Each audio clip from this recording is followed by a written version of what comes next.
aha hari ibintu abantu bibaza buri munsi bibaza ngo nukubera iki biriya nukubera iki bingibi. Uyu mwana witwa Beura we amereye nabi mukuru we amubwira ngo nukubera iki biriya nukubera iki bingibi, ariko mukuru we nawe ntaga mworohera kubera ko abadafite ibisubizo by'ibibazo amubaza.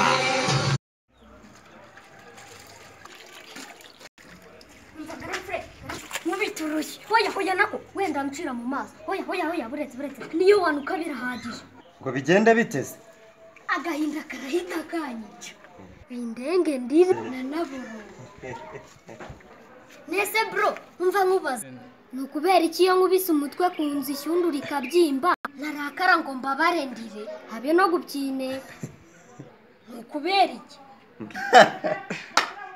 nukubera iki se nge ndabizi. nashakaga kukubaza kuki umuntu ateye gutyo usanga aho kugira ngo atukwe n'umuturanyi yakwemera agatokozwa n'umuyaga niyo amaso ye yahuma apfa kuba nta muntu wabigizemo uruhare nukubera iki